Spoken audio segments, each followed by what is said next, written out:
সরকারকে আমরা অনুরোধ জানাবো বা পরামর্শ দিব, বিজেপিকে শক্তিশালী করতে হবে। আসসালামু আলাইকুম সাংবাদিক ভাইরা, আপনারা অনেকক্ষণ ধরে বসে আছেন, অনেকে ক্লান্ত বিরক্ত হয়েছেন। আমি সীমান্ত এলাকায় গিয়েছিলাম, শূন্য রেখা যেটা সেখানে হলো ধান ক্ষেতের মধ্যে ভারত হলো পুশিং করতেছে বাংলাদেশে এবং খুবই মানবেতর জীবনযাপন করছে তারা, যেখানে হলো তারা বাংলাদেশিদের কাছে খাবার চাচ্ছে, কেউ পানি চাচ্ছে। তো সেখানে আমরা যেটা দেখেছি, বাংলাদেশ সরকারকে আমরা অনুরোধ জানাবো বা পরামর্শ দিব, বিজেপিকে শক্তিশালী করতে হবে।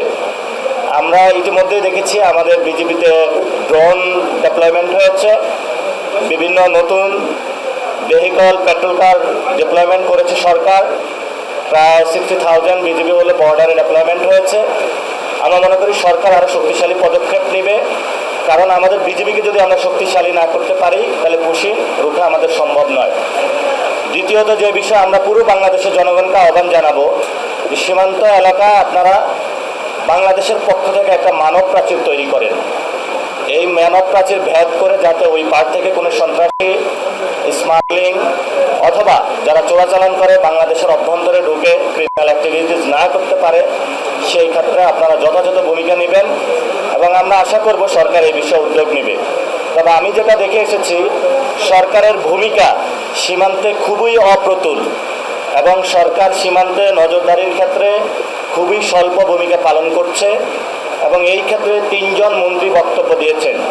স্বরাষ্ট্রমন্ত্রী সালাউদ্দিন সাহেব বলেছেন ওইখানে লেথাল উইপনে যে হত্যাকাণ্ড হয় এটা বর্ডার কিলিং না, কিন্তু উনি যে বক্তব্য দিয়েছেন এটা সত্য নয়, সেটা আমরা প্রত্যাখ্যান করছি। দ্বিতীয়ত শামা ওয়াইদ, উনি একজন প্রতিমন্ত্রী, উনি যে বক্তব্য দিয়েছেন যে তাদেরকে 12টা চিঠি দেওয়া হয়েছে, তারা রেসপন্স করে নাই। তা আমরা মনে করব যে রেসপন্স যদি না করে তাহলে পররাষ্ট্রনীতির ক্ষেত্রে আর একটু নতজানু থেকে সরে সঠিক পররাষ্ট্রনীতি নেওয়া, উদ্যোগ নেওয়া সরকারকে প্রয়োজন। ওই একটা চিঠিতে সাথে সাথে শেখ হাসিনাকে একটু ফেরত চাওয়া প্রয়োজন। বাত ব্যথা, প্যারালাইসিস কিংবা আর্থ্রাইটিস, আধুনিক ফিজিওথেরাপি ও পুনর্বাসন চিকিৎসায় নির্ভরযোগ্য নাম ডিপিআরসি। লাস্ট যিনি ডক্টর জাহেদ একটি বক্তব্য দিয়েছেন, সেখানে উনি বলেছেন সীমান্তটা ভারতের আভ্যন্তরীণ বিষয়।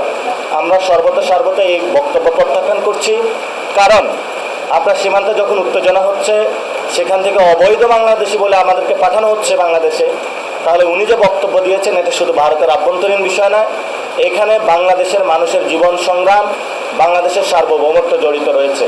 আমরা সরকারকে বলবো দ্রুত উদ্যোগ নেওয়ার জন্য এবং 32টা জেলা ইনশাআল্লাহ একযোগে পুরো বাংলাদেশের সীমান্তে আমরা প্রতিবাদ সমাবেশ করব, মানব প্রাচীর তৈরি করব। বাংলাদেশ আবার দেখিয়ে দেবে 71 সালে যেভাবে হলো আমরা বাংলাদেশের সার্বভৌমত্ব রক্ষার জন্য ঝাঁপিয়ে পড়েছিলাম, তেমনিভাবে এই সময়ে যদি কোনো রাষ্ট্র, সন্ত্রাসী গোষ্ঠী বা সন্ত্রাসী বাহিনী বাংলাদেশের সার্বভৌমত্বকে লঙ্ঘন করতে চায়, আমরা হলো আমাদের সর্বোচ্চটা দিয়ে বাংলাদেশের মানুষকে নিয়ে ঐক্যবদ্ধভাবে আমাদের সীমান্ত রক্ষা করব।